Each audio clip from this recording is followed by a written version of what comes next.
இன்றைய நாள் உயிர்த்த ஞாயிறு. எசப்பாவின் உயிர்த்த ஞாயிறு நாளுக்கு கர்த்தர் நாங்கள் இப்போ பாடி துதித்தோம், ஆராதித்தோம். சிறு வார்த்தையை, சிறு வசனத்தை உங்களுக்கு விளக்கி நாங்கள் மிச்ச காரியங்களும் செய்வோம். முதல் இந்த நாளுக்காக நான் ஜெபிக்கிறேன், இந்த வார்த்தைக்காக ஜெபிக்கிறேன். பரலோக பிதாவே, இந்த உயிர்த்த ஞாயிறு நாளை கர்த்தாவே நாங்கள் ஆராதிக்கிறோம், ஆசாரிக்கிறோம். ஆண்டவரே கர்த்தாவே, இந்த நாளிலும் தேவனே நீர் கொடுத்த ஞானத்தின்படி, அறிவின்படி, வேத வாக்கியத்தின்படி கர்த்தாவே என்னுடைய பிள்ளைகளுக்கு நான் ஒரு சிறு ஆகாரத்தை கொடுக்க நீர் பாராட்டின கிருபைக்காக உமக்கு நன்றி ஆண்டவரே. கர்த்தாவே, என்னை மறைத்து நீர் வெளிப்படும் ஆண்டவரே. இந்த வார்த்தையின் மூலம் எங்களோடு பேசுங்க, இடைப்படுங்க, பிள்ளைகளோடு இடைப்படுங்க. இயேசுப்பா நாமத்தில் செபிக்கிற நல்ல தகப்பனே, ஆமென். இந்த நாள் என்ன நாள்? உயிர்த்த ஞாயிறு. உயிர்த்த ஞாயிறு என்று சொன்னா மிக முக்கியமான நாள். இன்றைய நாள் மிக முக்கியமான நாள். யாருக்கு? கிறிஸ்தவர்களுக்கா? இல்லை, உலகத்தில் இருக்கிற எல்லாருக்கும் இன்றைய நாள் மிக முக்கியமான நாள். ஏசப்பா வந்து பிறப்பை அறிவிக்கும் பொழுது தேவதூதன் என்ன சொல்லுகிறான்? உங்களுக்காக ஒரு மீட்பர் பிறந்திருக்கிறார், உலகத்துக்கு ஒரு நற்செய்தி என்று சொல்லி ஏசப்பாட பிறப்பை அறிவிச்சது போல ஏசப்பா பிறந்ததே உலகத்துக்கு ஒரு நற்செய்தி என்ற மாதிரி ஏசப்பா உயிர்த்தெழுந்ததும் உலகத்துக்கு நற்செய்தி, மகா பெரிய நற்செய்தி. கிறிஸ்தவர்களுக்கு மாத்திரமல்ல, ஜூதர்களுக்கு மாத்திரமல்ல, ரட்சிக்கப்பட்ட எங்களுக்கு மாத்திரமல்ல, இந்த உலகத்துல எல்லாருக்கும் ஒரு நல்ல நாள் இந்த நாள். இந்த நாள் உயிர்த்தெழுந்த நாள். உயிர்த்தெழுந்த நாள் வந்து கிறிஸ்தவர்கள் மற்ற மதங்களுக்காக அல்ல, மற்ற மதங்களுக்காக அல்ல. நான் ரட்சிக்கப்படும் போது எப்படி நான் அறிக்கையிடுகிறேன்? என்னுடைய ரட்சிப்பின் போது ஏசப்பா மரித்த, ஏசப்பா என்னுடைய பாடுகளுக்காக அடிக்கப்பட்டார், எனக்கு என்னுடைய அக்கிரமங்களுக்காக மீறுதலுக்காக நொறுக்கப்பட்டார் என்று அவர் எனக்காக மரித்தார் என்று விசுவாசிக்கிறியா? ஆம், விசுவாசிக்கிறேன். என்னுடைய விசுவாச அறிக்கை, அதாவது ரட்சிப்பின் அறிக்கை. அடுத்தது, என் பிதாவானவர் மரித்தோரிலிருந்து ஏசப்பா உயிரோடு எழுப்பினவரா விசுவாசிக்கிறியா? ஆம், விசுவாசிக்கிறேன். அப்ப நான் விசுவாசித்து என் வாயினால் அறிக்கையிட்டு நான் ரட்சிப்பை பெற்றுக்கொண்டேனா? அப்ப இந்த உலகத்தில் இருக்கிற எல்லா ஜனங்களும் ஏசப்பாவை விசுவாசித்து ஏசப்பா மரித்தோரிலிருந்து எழும்பினார் என்றதை விசுவாசித்தா அவங்களுக்கு ரட்சிப்பு. அது எந்த மதமா இருந்தாலும் ஏசப்பா உயிர்த்தெழுந்தார், எனக்கா உயிர்த்தெழுந்தார் என்று சொல்வது ரட்சிப்பு. இந்த நாளிலும் லூக்கா 24:1 தொடக்கம் 7 வரை பார்த்தீங்கன்னு சொன்னா 6வது வசனம் சொல்லுகிறது, அவர் இங்கே இல்லை, அவர் உயிர்த்தெழுந்துட்டார். அவர் இங்கே இல்லை என்றால் எங்க இல்லை? கல்லறையில இல்லை. கல்லறையில இல்லை என்று சொன்னா கல்லறை எப்படிப்பட்ட கல்லறையா இருந்தது? ஒரு பெரிய கல்லை கொண்டு வந்து புரட்டி ஏசப்பா உள்ள வச்சு மூடிட்டாங்க. அப்ப முதலேன் யோவான் 20:1-16 இருந்து பாத்தீங்கன்னு சொன்னா முதலேன் மரியாள், மற்ற மரியாள் என்று சொல்லுது. அதோட அநேக ஸ்திரீகளும் ஒன்று சொல்லுகிறது. இந்த முதலேன் மரியாள் ஆரண்டு பார்த்தா 7 பேய்களை துரத்தின முதலேன் மரியாள் என்று மார்க்கு 16:19 சொல்லுது. அதே மாதிரி மார்க்கு 16:1 தொடக்கம் 6 வசனங்களை பார்த்தீங்கன்னு சொன்னா 6வது வசனம் சொல்லுது, அவர் உயிர்த்தெழுந்தார், அவர் இங்கே இல்லை. யோவான் 20:1-16 பார்த்தீங்கன்னா 9வது வசனம் சொல்லுது, அவர் மரித்தோரிலிருந்து எழுந்திருக்க வேண்டும் என்று தேவ வாக்கியத்தை அவர்கள் இன்னும் அறியாதிருந்தார்கள். அப்ப ஏசப்பா மரித்தெழுந்து உயிர்த்தெழுந்தது என்று சொல்லி இன்னும் அறியாதபடிக்கு அவர்கள் என்ன செய்கிறார்கள்? முதலேன் மரியாள், மற்ற சீசர்கள் மற்ற பெண்கள் எல்லாம் என்ன செய்கிறார்கள்? பரிமள தைலத்தை கொண்டு போறாங்க. எங்க போறாங்க? கல்லறைக்கு போறாங்க. ஓகே, மத்தேயு 28:1-7 பாத்தீங்க 6வது வசனம் சொல்லுது, அவர் இங்கே இல்லை, தாம் சொன்னபடி உயிர்த்தெழுந்தார். சொன்னபடி உயிர்த்தெழுந்தார். இப்ப மத்தேயு 28:1 தொடக்கம் 7 வசனத்துல வந்து சொல்றது பாத்தீங்கன்னு சொன்னா அவர் சொன்னபடி உயிர்த்தெழுந்தார். மத்தேயு 28:2 சொல்லுது, அப்பொழுது பூமி மிகவும் அதிரும்படி கர்த்தருடைய தூதன் வானத்திலிருந்து இறங்கி வாசலில் இருந்த கல்லை புரட்டி தள்ளி அதன் மேல் உட்கார்ந்தான். இப்ப வாசல் இந்த கல்லை புரட்டி தள்ளி அதன் மேல் உட்கார்ந்து இருந்தார். இப்ப நான் உங்கள்கிட்ட ஒரு கேள்வி கேட்கிறேன். எப்படின்னு சொன்னா, வாசல்ல எந்த பெரிய கல் வச்சுக்கிறாங்க? பெரிய கல்லு. இப்ப ஆறாறு போறாங்க? முதலேன் மரியாள், மற்ற இஸ்திரிமார் போறாங்க. இந்த இஸ்திரிமார் ஏன் போறாங்க? பரிமள வாழ்க்கை தைலத்தோட ஏசப்பாட உடலுக்கு பூசுவம்படி போறாங்க. இப்ப எந்த நம்பிக்கையோடு உள்ள போறாங்க? இந்த கல்லை புரட்டிட்டு உள்ள போக முடியும்? இந்த இஸ்திரிகளுக்கு அவ்வளவு போஸ் இருக்கா? அவ்வளவு பவர் இருக்கா? அவ்வளவு தைரியம் இருக்கா இந்த கல்லை புரட்டும்படிக்கு? இல்ல. ஆனாலும் போறாங்க. ஏன் போறாங்க? இந்த கல்லை புரட்டி உள்ள இருக்க ஏசப்பாட உடம்புக்கு தைலத்தை போறோம் மட்டும் சொல்லி போறாங்க. முடியுமா அவளால? அந்த கல்லை புரட்ட அவளால முடியுமா? இல்ல. அந்த பெரிய கல் அது சொல்லியிருக்கு. ஒருத்தரால அந்த கல்லை புரட்ட முடியாதுன்னு சொல்லியிருக்கு அந்த கல். அப்ப அந்தபடியே அவங்க கல்லை தள்ளும்படி போறாரு. அப்ப உள்ளே 28வது 2வது வசனம் சொல்லுது, அப்பொழுது பூமி அதிரும்படி கர்த்தருடைய தூதன் வானத்திலிருந்து இறங்கி வந்து வாசல் இருந்த கல்லை புரட்டி தள்ளி அதன் மேல் உட்கார்ந்தார். அப்ப உட்கார்ந்து இருக்கிறான். அப்ப கல்லை புரட்டிட்டு உட்கார்ந்து இருக்கிறான். அப்ப ஏசப்பா உள்ள இருக்காரா? இப்ப முதலே மரியாள் மற்ற எல்லாரும் பாத்தீங்கன்னு சொன்னா அந்த லூக்கா 24, ஜோவான் 20, மார்க் 16, மற்ற 28 எல்லாம் வாசிச்சீங்கன்னு சொன்னா கல்லு புரட்டப்பட்டு இருக்கு. எல்லாரும் சீசர் ஒரு பேதுருவோட்ட ஓடி போய் சொல்லும் போது பேதுரு உள்ள ஓடி போறாரு.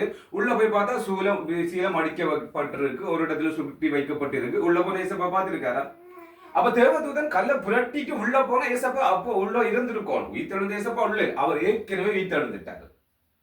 அப்ப உள்ள போன ஸ்திரீ என்னத்தை பாக்குறாங்க? வெறும் கல்லறை தான் பாக்குறாங்க. அப்ப ஏசப்பா அப்ப கல்லா மூடப்பட்டு இருக்கும் பொழுது அவர் உயிர்த்தெழுந்து போயிட்டாரு இல்லையாமா? ஏசப்பாவை உயிர்த்தெழுந்த ஏசப்பா தேவதூதன் வரும் வரை உட்கார்ந்துட்டு இருக்கு. தேவதூதன் வந்து கல்லை புரட்டுவார், நான் எழுந்து போறேன். ஏசப்பா ஏற்கனவே அந்த கல்லறையை விட்டு உயிர்த்தெழுந்து போயிட்டாரு. ஆனா இவங்க என்ன செய்யறாங்க? தேவதூதன் கல்லை புரட்டினோன்னு என்ன செய்யறாங்க? உள்ள போய் பாக்குறாங்க, ஏசப்பா இல்ல. ஏசப்பா இல்ல. ஏசப்பா அவர் சொன்னபடியே ஏற்கனவே விழுந்தெழுந்து போயிட்டாரு. இப்ப ஏசப்பா அப்ப கல்லு மூடி இருக்கிறதால ஏசப்பா விழுந்தெழுந்து போவாரா? இப்ப உதாரணத்துக்கு வந்து இந்த கதவை நான் திறந்தா தான் இதுக்குள்ள வர முடியும். இந்த கதவை பூட்டி இருக்கு, நான் இதுக்குள்ள வெளியே போக முடியாது, என்னால உள்ளேயும் வர முடியாது. ஏன்? நான் உள்ள போய் இல்ல வர இல்லாது. ஏசப்பா என்ன செய்யறாரு? இந்த பெரிய கல்ல தேவதூதன் புரட்டிட்டான், ஆனா உள்ள போனா இல்ல. அப்ப ஏற்கனவே அவர் வீட்டெழுந்துட்டாரு, வீட்டெழுந்து அவர் போயிட்டாரு. அப்ப ஏசப்பா இப்ப இது நீங்க விசுவாசிக்கும்படியா பாத்தீங்கன்னு சொன்னா ஜோவான் 20:19 பாருங்க. ஜோவான் 20:19 வந்து வாரத்தின் முதலாளிய அன்றைய தினம் சாயங்கால வேளையில் சீசர்கள் கூடியிருந்த இடத்தில் ஜூதர்களுக்கு பயந்ததினால் கதவுகள் பூட்டப்பட்டு இருக்கையில் ஜேசு வந்து நடுவேன் என்று உங்களுக்கு சமாதானம் என்றார். என்ன சொல்லியிருக்காரு? கதவு பூட்டப்பட்ட நிலையிலிருந்து ஏசப்பா உள்ள வந்து உங்களுக்கு சமாதானம் என்று சொல்லியிருக்காரு. அப்ப இந்த கல்லறையில பூட்டப்பட்டு இந்த கல்லை திறந்தோடு ஏசப்பா வெளியே போகிறதுக்கு இந்த வார்த்தை உங்களுக்கு உயிர்ப்பிக்குது. என்னன்னு சொன்னா யூதர்கள் பயந்து ஏசப்பா சீடர்கள் என்ன செய்யறாங்க? கதவை பூட்டிட்டு உள்ளே இருக்கிறாங்க. அப்ப அந்த நேரம் தோமாவுக்கு சொல்றாங்க, ஏசப்பா வந்தாரு பார்த்தேன் நாங்கன்னு சொல்லி நம்பவே இல்லை. அப்ப தோமா என்ன சொல்றா? தன்னுடைய விரல்களுக்குள்ள கைகளை வைத்து நான் தான் நம்பணும்னு சொல்லி. அப்ப ஜோவான் 20:26 பாத்தீங்கன்னு சொன்னா 20:26 மறுபடியும் 8 நாளைக்கு பின்பு அவருடைய சீசர்கள் வீட்டுக்குள்ளே வந்திருந்தார்கள். தோமாவும் அவனுடைய இருந்தால் கதவுகள் பூட்டப்பட்டு இருந்தது. அப்பொழுது இயேசு வந்து நடுவே நின்று உங்களுக்கு சமாதானம் என்றார். அப்ப 2ஆம் தினம் வாரார். 8 நாளை பின்பு என்று சொன்னா அடுத்த ஒரு ஓய்வு நாளின் பொழுது வந்து ஏசப்பா வந்து என்ன செய்யறாரு? சீசர்கள் கூடியிருந்த நிலையில வந்து நிற்கிறாரு.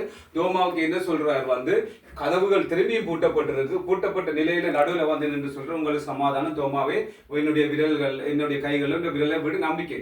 அப்ப அந்த நேரம் கதவு பூட்டப்பட்டிருக்கும் பொழுது ஏசப்பா வருவாரண்டா இந்த பெரிய கல்லால் அடைக்கப்பட்டிருக்கும் பொழுது ஏசப்பா வெளியே போனது உறுதி. அவர்கள் வெறும் கல்லறையை தான் பார்த்தார்கள். அன்று ஏசப்பாவை அவங்களால பார்க்க முடியல. அப்ப கல்லை புரட்டி தள்ளுற அளவுக்கு இந்த ஸ்திரீகளுக்கு தைரியம் இல்லை. ஏன் இந்த கல்லு புரட்டி தள்ளப்பட வேணும்? ஏசப்பா முன்பே உயிர்த்தெழுந்து போயிட்டாரு. கல்லை திரட்டினா கல்லுக்குள்ள உள்ள போய் பாக்குறாங்க, இல்ல. அப்ப இந்த கல்லு ஏன் புரட்டி தள்ள வேணும்? அப்ப கல்லு ஏன் புரட்டி தள்ள வேணும்? மேல் தள்ள வேணும். கல்லின் மேல் உட்கார்ந்தால் அங்கே இல்லை. அப்ப ஏன் கல்லை புரட்டி தள்ள வேணும்? ஏசப்பா எதற்காகவே ஏற்கனவே உயிரோடு எழும்பப்பட்டார். அப்ப கல்லு ஏன் புரட்டி தள்ள வேணும் என்று சொன்னா கல்லு மூடி இருந்தது என்று சொன்னா ஏசப்பா உயிர்த்து எழுந்ததை ஒரு தரம் விசுவாசிக்க முடியாது. இப்ப ஏசப்பா கல்லறையை விட்டு வெளியே போயிட்டார், உயிரோட எழுப்பி போயிட்டார். ஆனா கல்லு மூடி இருக்கும் பொழுது உயிரோட எழுப்பி போயிட்டாரு. ஆனா இப்ப இந்த கல்லு ஏன் புரட்டப்பட வேணும்? சீசர்கள் ஓடி வந்து பாக்குறாங்க. பார்க்கும் பொழுது அப்ப முதலில் மரியாள், மற்ற மரியாள், அப்ப சீசர் வந்து பார்க்கும் பொழுது இல்ல. அவங்க ஓடி சொல்லும் பொழுது எல்லாரும் ஓடி வராங்க. பேதுரு உள்ள ஓடி போய் பாக்குறாரு, இல்ல. அப்ப ஏன் இந்த கல்லு புரட்டப்பட வேணும் என்று சொன்னா ஏசப்பா தான் சொன்னதின்படி உயிர்த்தெழுந்ததை விசுவாசிக்கும்படி நம்பும்படி இந்த கல்லை புரட்டி விட்டாரு. கல்லை புரட்டுறதுக்கு தேவதூதன் வந்து புரட்டி விட்டுட்டார். ஏசப்பா கல்லை புரட்டையில தேவதூதன் இந்த கல்லை புரட்டி விட்டுட்டார். ஏன்னு சொன்னா இவர்களுக்கு எப்பேற்பட்ட நம்பிக்கை வேணும். இப்ப கல் அடைக்கப்பட்டிருந்த ஏசப்பா தரிசனம் ஆயிருந்தாருன்னு வச்சுக்கவன், தரிசனம் ஆயிருந்தான்னு சொன்னா இவங்களுடைய விசுவாசம் என்ன, ஏசப்பா இந்த கல்லறைக்கெல்லாம் இருக்கிறாரு, ஏசப்பா இன்னும் இந்த கல்லறைக்கெல்லாம் இருக்கிறாருன்னு சொல்லி. அப்ப இந்த கல்லு புரட்டப்பட்டது நிமித்தம் இவங்க ஏசப்பா விசுவாசிக்கிறாங்க, காண்றாங்க, ஏசப்பா உயிரோடு எழும்பினார் சொல்லி, ஏசப்பா உயிரோடு எழும்பினார் சொல்லி விசுவாசிக்கிறாங்க. அநேக இடத்துல அநேக சாட்சி ஏசப்பா கொடுக்கிறாரு. இந்த 20வது அதிகாரத்துல வந்து பூட்டின அறைக்குள்ள வந்து சொல்றாரு, தோமாக்கு சொல்றாரு, எம்மாவது சீசருக்கு காட்சி அளிக்கிறாரு, எல்லாருக்கும் காட்சி அளிக்கிறார். அப்ப ஏசப்பா உயிரோடு எழும்பினதை நாங்க இன்றைக்கும் எங்களுடைய வாழ்க்கையில ஏசப்பா உள்ள இருக்கிறாரு. ரட்சிக்கப்பட்ட ஒவ்வொரு மனுஷரும், எல்லா மனுஷர் மேலும் ஏசப்பா இருக்கிறார்கள். ஆனா எப்படி இப்ப இருக்கிறார் எங்களுக்கு சொன்னா, எங்களுடைய இதயத்தில பெரிய ஒரு கல்லாய் அடைக்கப்பட்டு உள்ள இருக்கிறாரு. எப்படிப்பட்ட கல்லு உள்ள இருக்குது, எங்களுக்கு பெருமை என்ற கல்லால நாங்க மறைத்து வைத்திருக்கிறோம், எங்கள்கிட்ட அதிகாரம் என்ற கல்லால நாங்க மறைத்து வைத்திருக்கிறோம், நாங்க எங்களுடைய பண இச்சையினால ஏசப்பா உள்ள மறைச்சு வச்சிருக்கிறோம். உலகத்தில் உள்ள ஒவ்வொரு பாவங்களையும் நாங்க எங்களுக்குள்ள சுமக்கிறபடியா அந்த பாவம் என்னுடைய இதயத்தில் இருக்கிற ஏசப்பாவை, உயிரோடு இருக்கிற ஏசப்பாவை வெளியே வராதபடிக்கு அடைக்கப்பட்டிருக்கிறது. நாங்கள் அது ஒன்றுமே இல்லாத மனுஷர்களா இருந்தோம் என்று சொன்னா ஏசப்பா என் மூலம் மற்றவர்களுக்கு தெரியப்படும். அதாவது உயிர்த்தெழுந்த இயேசுவை ஒவ்வொரு விசுவாசிகளும் காண்பிப்பார்கள். அவருடைய நடத்தைகள், பேச்சுக்கள், அவர்களுடைய ஒவ்வொரு காரியத்திலையும் உயிர்த்தெழுந்த இயேசுவை இந்த உலகத்துக்கு காண்பிக்க முடியும். அப்படி காண்பிச்சாங்கன்னு சொன்னா அநேக ஜனங்கள் ரட்சிக்கப்படுவார்கள், அநேக ஜனங்கள் மனம் திரும்புவார். ஏன், இவங்கிட்ட ஏதோ ஒன்று இருக்குது, இவங்கிட்ட ஏதோ ஒரு வல்லமை இருக்குது, இவங்களுக்கு எந்த சூழ்நிலையிலையும் வந்து ஒன்றுமே இல்லை. ஏன், என்னுடைய இதயத்தில் எனக்குள்ள வாசமா இருக்கிற இயேசுவை நான் இந்த கல்லை புரட்டி எனக்குள்ளேயே வாசமா வச்சிருக்கும் பொழுது வந்து நான் இந்த உலக காரியங்களுக்குள்ள நான் போக மாட்டேன். ஒவ்வொரு காரியங்களா நீங்க எடுத்துக்கொள்ளுங்க. உங்களுக்கு என்னென்ன காரியங்கள் என்ன மீறி என்னுடைய தேவனை மறைக்கி இருக்கிறத நீங்க எடுத்துக்கொண்டீங்கன்னு சொன்னா அந்த காரியம் தான் கல், அந்த காரியம் தான் கல். இந்த கல்லை நீங்க புரட்டி போட்டீங்கன்னு சொன்னா தேவனுடைய மகிமையை நீங்க காண்பீங்க. லாசரஸ் வெளியே வரும்பொழுது பார்த்தா அவன் புது சரீரத்தோட வர்றான், மகிமையின் சரீரத்தோட வர்றான். ஆனா அவ அந்த கல்லை புரட்டும் பொழுது, அப்ப என்னுடைய இதயத்திலே இருக்கிற இந்த கல்லை நான் புரட்டி எடுத்தேன்னு சொன்னா லாசருவை போல வந்து நான் புது சரீரத்தோட வருவன், புது பலத்தோட வருவன். என்னன் மூலம் தேவன் மகிமைப்படுவார், ஒவ்வொரு காரியங்களையும் தேவன் மகிமைப்படுவார். இப்ப இவங்க உயிர்த்தெழுந்த ஞாயிறு இயேசுப்பா உயிர்த்தெழுதல் என்னுடைய ஞானஸ்தானத்துக்கு அடையாளமா இருக்கிறது. என்னுடைய ஞானஸ்தானத்துக்கு அடையாளமா இருக்குன்னு சொன்னா நான் வந்து முதல் மரித்த நிலையில இருக்கிறேன், பாவத்துல மரித்த நிலையில இருக்கிறேன். நீங்க வாசிச்சீங்கன்னு சொன்னா, நீங்க வாசிச்சீங்க எபேசியர் 2:4 வாசிச்சீங்கன்னு சொன்ன, எபேசியர் 2:2 அதிகாரம் 2-4 வசனத்தை வாசிச்சீங்கன்னு சொன்னா, தேவனோ இரக்கத்தில் ஐஸ்வர்யம் உள்ளவராய் நம்மீது அன்பு கூர்ந்து நம்மில் அன்பு கூர்ந்து நம்முடைய மிகுந்த அன்பினாலே அக்கிரமக்காரர்களில் மரித்தவராய் இருந்த நம்மை கிறிஸ்துவோடு கூட உயிர்ப்பித்தார். கிருபையினாலே ரட்சிக்கப்பட்டீர்கள். கிறிஸ்து இயேசு அவர் நம்மிடத்தில் வைத்த தயவினாலே நம்முடைய கிருபையின் மகா நேர்மையான ஐஸ்வர்யத்தை வருங்காலத்தில் விளங்க செய்தார். ஓகே, இதுல 5வது வசனத்துல சொல்றது அப்படின்னு சொன்னா, அக்கிரமக்காரர்களால் மரித்தவர்களாய் இருந்த நம்மை கிறிஸ்துவோட கூட உயிர்ப்பித்தார். அக்கிரமக்காரன் சொன்னா என்ன, உலகத்தின் பாவங்களுக்காக நாங்கள் மரித்த எங்களை கிறிஸ்துவோட உயிர்த்தெழுந்தேன். இப்ப நான் ஞானஸ்தானத்தை பெறும் பொழுது வந்து நான் ஏற்கனவே அக்கிரமத்திலே இருந்தேன், பாவத்திலே இருந்தேன். நான் என்ன செய்யறேன், மறிக்கிறேன். எங்க மறிக்கிறேன், அந்த ஞானஸ்தான தொட்டியில ஞானஸ்தானம் பெறும் பொழுது மறிக்கிறேன். ஆனால் நான் எழும்பும் பொழுது வந்து உயிர்த்தெழுதலால் எழும்புகிறேன். இப்ப ரோமர் 6:4 வாசிச்சீங்க, இன்னும் உங்களுக்கு வடிவான விளக்கமா இருக்கும். ரோமர் 6:4 பாத்தீங்கன்னு சொன்னா, மேலும் பிதாவின் மகிமையினாலே கிறிஸ்து மரித்தோரிலிருந்து எழுப்பப்பட்டது போல நாமும் புதிதான ஜீவன் உள்ளவர்களாய் நடந்து கொள்ளும்படிக்கு அவருடைய மரணத்துக்குள்ளாகும் ஞானஸ்தானத்திலே கிறிஸ்துவோடு கூட அடங்க பண்ணப்பட்டோம். அதில் அவருடைய மரணத்தினால் நாம் இணைக்கப்பட்டவர்களாகவும் அவருடைய உயிர்த்தெழுதலின் சாயலுக்கும் இணைக்கப்பட்டிருக்கிறோம். அப்ப நாங்க என்ன செய்யறோம், ஒரு ஞானஸ்தானத்தின் மூலம் வந்து அவரோடு மரணத்துல நாங்க இணைக்கப்பட்டிருக்கிறோம்னு சொன்னா, நான் எழும்பும் பொழுது அவரோடு உயிர்த்தெழுதலும் நான் இணைக்கப்பட்டிருக்கிறேன். அப்ப நான் உயிர்த்தெழுதலில் இணைக்கப்பட வேண்டும் என்று சொன்னால் நான் ஏற்கனவே மரித்தாக வேணும். நான் ஏன் மரித்தாக வேணும்? நான் என்னுடைய அக்கிரமங்களுக்காக நான் மரித்தாக வேணும். ஏசப்பா அதுதான் எங்களுக்காக ஏற்கனவே மரிச்சார். எங்களுடைய அக்கிரமங்களுக்காக, எங்களுடைய மீறுதலுக்காக, எங்களுடைய பாவங்களுக்காக, எங்களுக்காக தான் மரிச்சார். இப்ப அவர் உயிர்த்தெழுந்துட்டார். இப்ப நான் ஞானஸ்தானத்தில் என்ன செய்யும்? என்னுடைய அக்கிரமங்களுக்காக நான் மரிக்க வேண்டியிருக்கு. என்னுடைய அக்கிரமங்கள், என்னுடைய பாவங்கள், என்னுடைய மீறுதல்கள், என்னுடைய எல்லா பாவங்களுக்காக நான் என்ன செய்வோம்? மரிக்கவன். மரித்து போட்டு நான் உயிர்த்தெழும் பொழுது நான் புது சிருஷ்டியாய் மாறவன். நான் ஒரு புது மனிதனாய் மாறவன். ஏசப்பா இந்த உலகத்துக்கு சொல்றவனாய் மாற வேணும். அப்ப ஏசப்பாவுக்கு நான் சொல்லணும், உயிர்த்தெழுதல பங்குள்ளவனாய் மாறவன். அப்ப இது கிறிஸ்தவர்களுக்கும் யூதர்களுக்கும் எல்லா மனிதர்களுக்கும் உரியது. எவன் ஏசப்பாவை நான் மரித்தெழுந்து உயிர்த்தெழுதல நம்ம சொன்ன மாதிரி விசுவசிக்கிறானோ அவன் தன்னுடைய பாவங்களை அறிக்கையிட்டு தான் மனம் திரும்பி ஏசப்பாவை சொந்த ரட்சகராக எடுத்துக்கொள்ளும் பொழுது அவனும் உயிர்த்தெழுவான். இந்த உயிர்த்த ஞாயிறு எங்களுக்கு சொல்றது நாங்க கல்லால மூடப்பட்டு இருந்தா ஏசப்பா உயிர்த்தெழுந்ததை ஒருத்தரும் விசுவாசிக்க முடியாது. ஏன்னா மூடி இருந்த கல்லறைக்குள்ள இல்லை. ஏசப்பா ஏற்கனவே எழுந்து வெளியே வந்துட்டாரு. ஆனா ஏன் கல்லு திறக்கப்பட வேணும் என்று சொன்னால் நான் விசுவாசிக்க வேணும் என்ற படிக்கு தேவதூதன் அவன் கல்லை புரட்டிட்டு கல்லுக்கு மேல ஏறி இருந்து சொல்றான், நீங்க ஆட தெரியுது. அவர் சொன்னபடியே உயிர்த்தெழுந்துட்டார். அப்ப என்னுடைய வாழ்க்கையிலே என்னுடைய வாழ்க்கையிலே இருக்கிற இந்த கல்ல நான் எடுத்தாதான் நானும் உயிர்த்தெழுந்த மனுஷியாக வாழ முடியும். உயிர்த்தெழுந்த இயேசுவை நான் என் மேல பிரவாசிக்க முடியும்.